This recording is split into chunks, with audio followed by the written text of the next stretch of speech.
Halo pemirsa GPR TV, dari Sabang sampai Merauke, dari Miangas hingga Pulau Rote. Bertemu kembali bersama saya Boda Azarin Disak dalam kanal siaran berita pemerintah.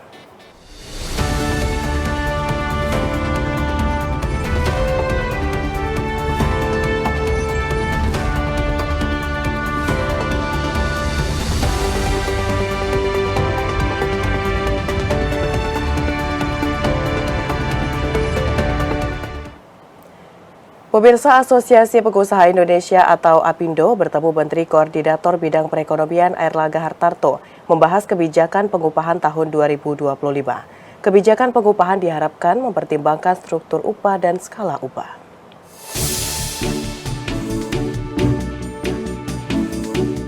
Pertemuan APindo dan Menko Perekonomian berlangsung di kantor Kemenko Perekonomian Jakarta 30 Oktober 2024. Pertemuan tersebut bertujuan mendengar masukan dari pengusaha mengenai penetapan upah minimum provinsi tahun 2025 dan struktur upah dan skala upah. Dalam pertemuan itu, pemerintah dan pengusaha mendapatkan sejumlah kesimpulan terkait pengupahan. Pemerintah dan APindo turut mempertimbangkan kondisi ekonomi dan industri.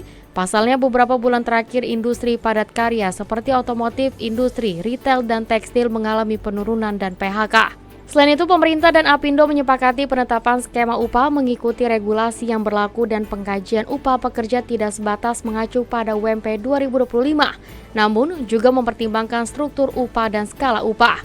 Skema pengupahan berbasis struktur dan skala akan menetapkan kenaikan upah melalui hasil negosiasi bipartit antara pengusaha dan pekerja. Sehingga bagi pekerja dengan masa kerja lebih dari 1 tahun, kenaikan upah ditetapkan berdasarkan produktivitas pekerja dan perusahaan. Mengharap bahwa pengupahan dapat mencerminkan terkait dengan perkembangan perekonomian, kemudian kedua berbasis regulasi, dan yang ketiga ada komitmen dari pengusaha untuk bicaranya tidak hanya UMP tetapi juga bicara mengenai skala upah dan juga struktur skala upah, dan juga berharap produktivitas bisa menjadi salah satu faktor.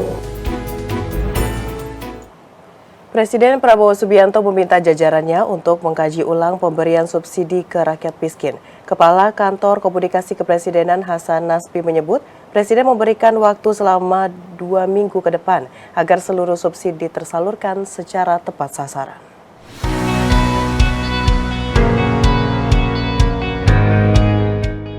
Kepala Presidential Communication Office Hasan Nasbi mengungkap arahan Presiden Prabowo Subianto dalam rapat internal terkait subsidi Rabu 30 Oktober 2024. Hasan menjelaskan Presiden Prabowo meminta agar data masyarakat penerima subsidi lebih dipertajam sehingga bantuan pemerintah lebih tepat sasaran. Secara khusus, Presiden Prabowo juga memerintahkan kepada Badan Pusat Statistik melakukan sinkronisasi data masyarakat penerima bantuan lintas kementerian. Hasan menambahkan, Presiden memerintahkan jajaran menteri dan kepala lembaga untuk menyelesaikan pengkajian ulang ini dalam kurun waktu 2 minggu. Iya, sekarang lagi mempertajam data-data supaya masyarakat yang menerima itu tepat. Jadi tidak ada lagi subsidi yang salah sasaran. Gitu. Jadi tepat sasaran subsidinya ke orang sekarang kan gitu. Subsidinya ke orang. Gitu. Besarannya mungkin ada perubahan apa sama? Masih dikaji. Ya, perintah beliau dalam waktu 2 minggu ini untuk diselesaikan. Sinkronisasi datanya sudah ditunjuk tadi, ya. Nanti BPS yang akan menyiapkan data-datanya.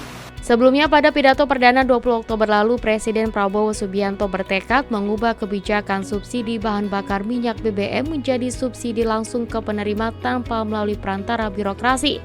Namun dengan bantuan langsung tunai agar dapat diterima langsung oleh masyarakat yang membutuhkan. Semua subsidi, bantuan kepada rakyat kita yang masih dalam keadaan susah, harus kita yakin subsidi-subsidi itu sampai kepada mereka yang butuhkan. Kita harus berani meneliti, dan kalau perlu kita robah subsidi itu harus kepada langsung keluarga-keluarga yang membutuhkan itu. Menteri Kebudayaan Fadlizon memastikan proses repatriasi atau pemulangan sejumlah benda-benda budaya asli Indonesia yang masih banyak berada di luar negeri. Fadlizon mengatakan saat ini sejumlah benda budaya Indonesia dalam proses pemulangan dan diperkirakan akan tiba di tanah air pada Desember 2024 mendatang.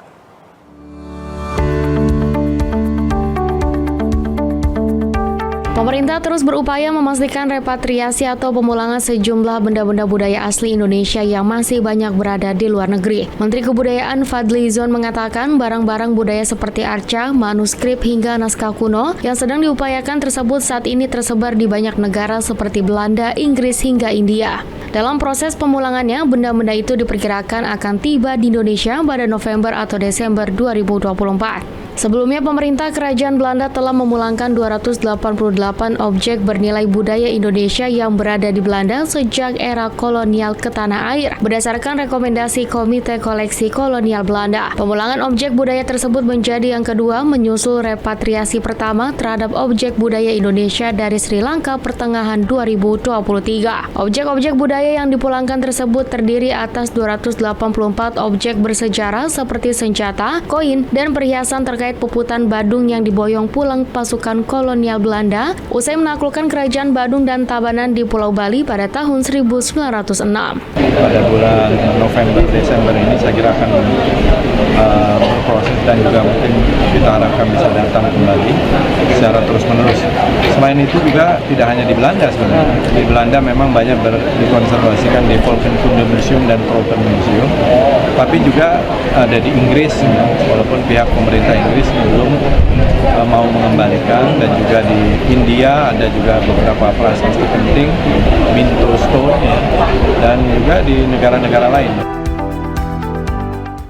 Pemirsa, Menteri Kehutanan Raja Juli Antoni meninjau langsung kesuksesan program perhutanan sosial berupa pengelolaan lahan hutan oleh masyarakat di Desa Burno, Kabupaten Lumajang, Jawa Timur. Hasil dari program ini dinilai layak dan mampu untuk memasok program makan bergizi gratis. Menteri Kehutanan Raja Juli Antoni melakukan kunjungan kerja ke lokasi perhutanan sosial di Desa Burno, Kecamatan Senduro, Lumajang, Jawa Timur, Rabu 30 Oktober 2024. Selain mengunjungi lokasi rehabilitasi hutan dan lahan, Menteri Kehutanan bersama rombongan juga mengunjungi sejumlah lokasi perhutanan sosial lainnya yang ditanami berbagai tanaman seperti sayur, buah, dan ubi, serta peternakan sapi perah. Melihat hasil dari pemanfaatan perhutanan sosial yang dikelola masyarakat secara legal sebagai percontohan nasional yang akan menjadi kekuatan pangan di tingkat lokal. Raja Juli optimis potensi hutan sosial di Lumajang dapat menopang program unggulan Presiden Prabowo sebagai rantai pasok pangan program makan bergizi gratis. Target capainya akan terus ditingkatkan melalui prioritas penguatan kelembagaan, pengembangan usaha dan kewirausahaan, serta skala usaha sehingga terjadi penguatan produk dan industri berbasis masyarakat dari hulu hingga hilir. Rantai pasoknya ada di petani lokal, ya, bukan perusahaan besar, bukan perusahaan di luar kabupaten kota terkait, sehingga sekali lagi program ini membuat anak-anak kita sehat, bergizi, tapi saat bersamaan ini juga menghasilkan perputaran ekonomi. Pemirsa, usai jeda pariwara kami akan kembali dengan informasi lainnya, tetaplah bersama kami.